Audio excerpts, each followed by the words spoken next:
You're listening to the Minutes on Growth podcast, the show that brings you mindfully curated insights into relationships, spirituality, personal development, and everything in between, with your host, Tannaz Hosseinpour. Hi, soul friends, it's Tannaz Hosseinpour, and welcome back to another short solo episode of Minutes on Growth. A few weeks ago, I hosted a free 90-minute manifestation masterclass on Zoom, where I discussed the 5 steps to manifesting, the do's and don'ts of manifesting, the 12 universal laws, the concept of embodiment, and why doing mindset work is an important part in the process of conscious manifestation. I highly recommend everyone to check out the notes part of this episode to get the replay link and to rewatch it as many times as you can, because our subconscious mind rewires through repetition. In the meantime, I thought I would break down the masterclass into smaller episodes for those of you who prefer weekly little nuggets of information. So let's begin. When we're talking about conscious manifesting, what are we really talking about?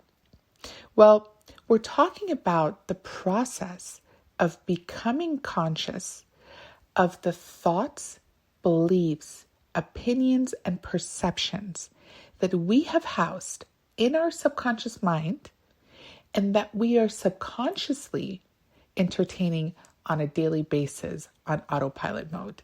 Because ultimately, our experience of reality is shaped by those 4.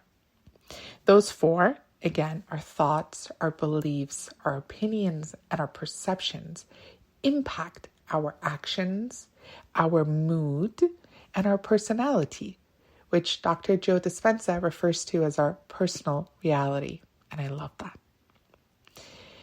So now, before we even get to the steps of manifesting or the do's and don'ts of manifesting, we need to create a solid foundation to manifest from. And this translates to decluttering our mind from what is no longer serving us. On average, did you know that we have over 60,000 thoughts a day? That is a super high number. And now let me ask you this. How many of these 60,000 thoughts do you believe are empowering, and how many are limiting? How many are you conscious of, and how many are on autopilot?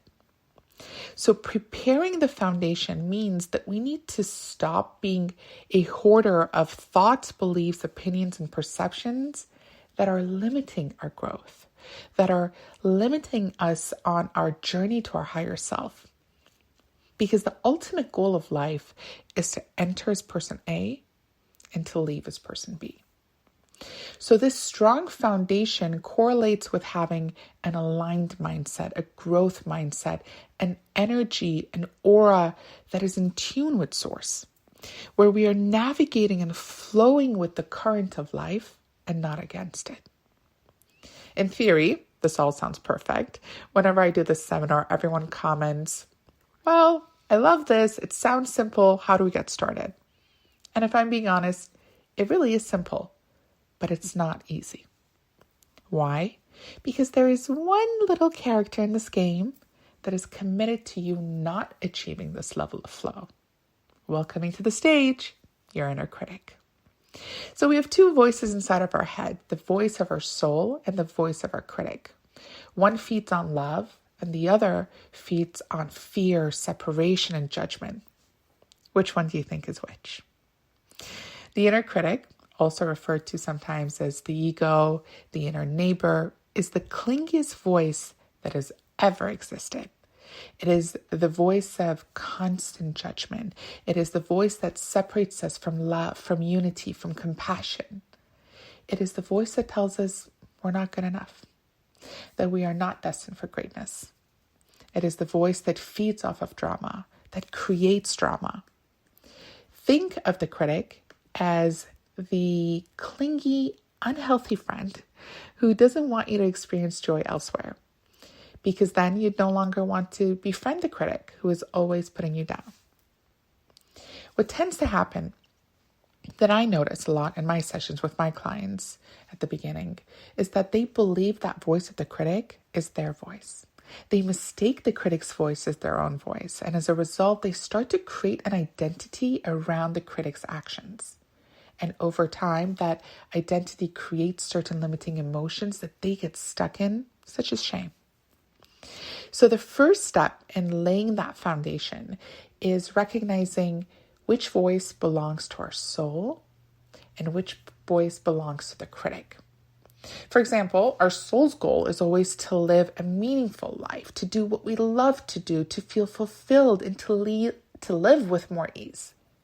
The critic, however, tends to create this feeling of fear and doubt within us from dreaming big.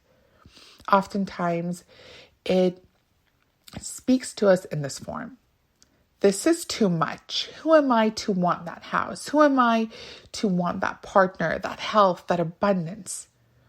It's always the voice that says other people can have it, but I can't. And then it will list 1,000,001 reasons why it's not possible. So the critic is the voice that delivers and feeds of our limiting beliefs. And that is why it is so important to do a mental detox and to declutter these existing beliefs, because they literally are the content that the critic uses to make us feel less than. Now, you might be thinking, that's great, but how do I know what limiting beliefs I'm holding on to? So in the masterclass, I talk about the conscious and the subconscious mind and how everything that we experience between the age of 0 and 7 kind of get downloaded into our subconscious mind. And a lot of the time, people tell me, well, I don't remember what happened between those ages. So I have a great way to kind of figure out which limiting beliefs we're housing. So in the masterclass, I share a visual of a graph called the Wheel of Life. You can go on my Instagram handle at Minutes on Growth, and I have it on there too. Or you can just Google the Wheel of Life. So this graph is divided into 8 equal parts, and these are all areas of our life that impact our experience of reality. They are, in no particular order, health, career, finance, spirituality, friends and family, significant other, hobbies and fun, and personal development. I want you to take a moment and to ask yourself where you are in regards to each area out of 10. Meaning, out of 10, how is your relationship with your finances? It's super important to be as honest as possible when you're doing this exercise. So ask yourself, where am I? Now, this is my favorite part. The areas that we give a lower number to tend to be the areas that we have more limiting beliefs around. So if a client of mine tells me their relationship to finance is a 2 out of 10, then I know that we are harboring a significant amount of limiting beliefs around money. So this is where we start. We start with the Wheel of Life, and we get really honest and really transparent with ourselves about where we are in life and where we'd like to go. So before we can even engage in the process of conscious manifestation, we need to make sure the soil is ready for us to start planting the seeds that we want to see in our physical reality. And we do that by first removing the weeds that are no longer serving us.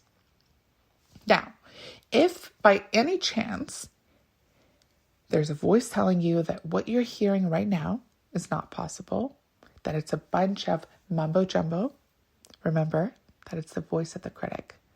And I just want you to take a moment and to remember every single past success that you've had, and to use those past successes to believe in yourself, to believe in miracles, because miracles are just a shift in perception. And to believe that you can succeed in any journey that you set your mind to. I'm going to end the episode here, and next week I'll dive into the do's and don'ts of manifesting, and the week after we'll cover the 5 steps to manifesting. But before I go, I just want to let you know that I will be hosting a manifestation retreat this summer in Mykonos from August 5th to the 9th in the most beautiful private villa overlooking the sea, where I'm going to be diving deep into this decluttering process and helping the attendees really become aware of what it is that they would like to let go of and what it is that they'd like to start experiencing in their reality.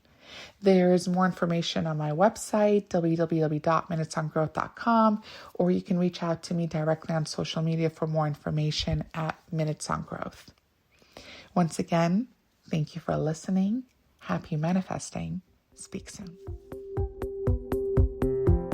Thank you for joining us this week on Minutes on Growth. If you enjoyed today's episode, then make sure you never miss a show by clicking the subscribe button now.